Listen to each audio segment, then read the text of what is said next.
ایک چھوٹی سی سورہ انا اعطینا کل کوثر فصلی لربک وانحر ان شانئک هو الابتر، قرآن کی سب سے چھوٹی سورہ ہے اور ہیں بھی 3 آیتیں، اس میں صرف 3 آیتیں۔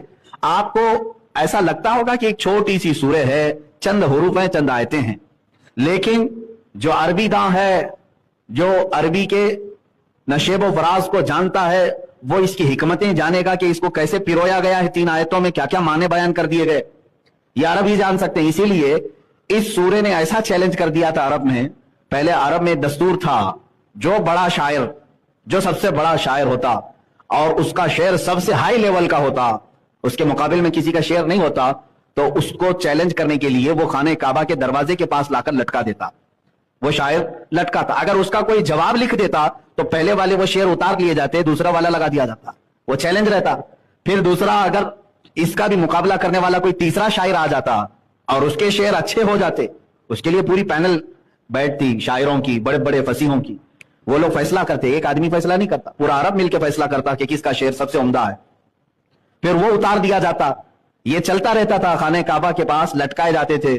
جب یہ سورہ نازل ہوئی، میرے آقا صلی اللہ تعالی علیہ وسلم نے یہ 3 آیتیں لکھوا کر کے خانہ کعبہ پر لٹکوا دیا، جاؤ اس کو لٹکا دو۔ جب یہ لٹکایا گیا، 3 ہی آیتیں تھیں، ظاہر سی بات ہے اب جواب آنا چاہیے، اب اس سے بہتر جو لکھ کر کے لائے گا تب یہ اتارا جائے گا۔ تو سارے شاعر آئے اور ان سے بن نہیں سکا کہ اتنی چھوٹی ایک 3 آیتوں میں سمندر کو پیرو دیا جائے، اتنے بڑے معنی اس کے اندر رکھ دیے جائیں۔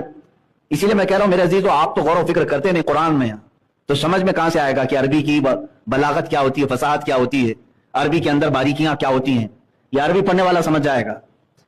تو بہت شاعروں نے دیکھا مقابلہ کرنے کی، آخر میں بہت بڑے شاعر کو بلایا، سارے لوگوں نے مل کر کے اس کا جواب لکھو، تو اس نے بہت غور و فکر کیا۔ وہ بات کرتا تو شعر میں بات کرتا، اگر کسی سے خیریت بھی پوچھنا ہوتا اس کو تو وہ فصیح شعر میں پوچھتا، اتنا ماہر تھا۔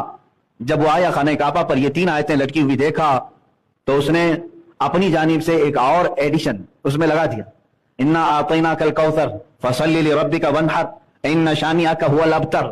یہ 3 آیتیں تھی۔ اس عرب کے بڑے شاعر نے جس کو مقابلے کے لیے بلایا تھا، اس نے نیچے لکھ کر کے اس پہ لٹکوا دیا، ما ھذا کلام البشر، کہا کہ یہ بشر کا کلام ہو ہی نہیں سکتا، بشر انسان، یہ انسان کا کلام ہو ہی نہیں سکتا، اس کا جواب ممکن نہیں ہے۔ وہ دن آخری تھا جو خانہ کعبہ کے دروازے پر لٹکایا گیا، اس کے بعد پھر کبھی نہیں لٹکایا گیا۔ جب میں یہ بات پڑھتا ہوں تو رونگٹے کھڑے ہو جاتے ہیں۔ میرے آقا نے جو فرمایا، تمہارے تلووں میں کانٹا بھی چبھے تو مجھے اس کا درد ہوتا ہے۔ کون ہے جو ہماری ان غموں کو سننے والا؟ کون ہے میرے مصطفیٰ کریم صلی اللہ علیہ وسلم کے علاوہ؟ تمہیں پتا ہے ملک الموت جس وقت میرے آقا کی روح لینے آئے تھے، اس وقت میرے آقا نے یہ نہیں کہا کہ رضا کی تکلیف اتنی ہے، بلکہ یہ پوچھا، اے اسرائیل بتا کیا یہ تکلیف میری امت کو بھی دی جائے گی؟ جب ملک الموت نے کہا سکرات سے سب کو گزارا جائے گا، تو حضور کی آنکھوں سے آنسو نکل آئے۔ یہ نہیں پوچھا کہ میرے گھر والوں کو بھی تکلیف ہوگی، نہیں، بلکہ میرے آقا نے فرمایا کیا میری امت بھی اس درد سے گزاری جائے گی؟ آپ سے میں کہتا ہوں جو نبی، اسی لیے اعلیٰ حضرت کا میسج یہی تھا، جو نہ بھولا ہم غریبوں کو رضا، یاد اس کی اپنی عادت کیجیے، یاد اس کی اپنی عادت کیجیے۔ جب میں یہ بات پڑھتا ہوں تو رونگٹے کھڑے ہو جاتے ہیں۔ میرے آقا نے جو فرمایا، تمہارے تلووں میں کانٹا بھی چبھے تو مجھے اس کا درد ہوتا ہے۔ کون ہے جو ہماری ان غموں کو سننے والا؟ کون ہے میرے مصطفیٰ کریم صلی اللہ علیہ وسلم کے علاوہ؟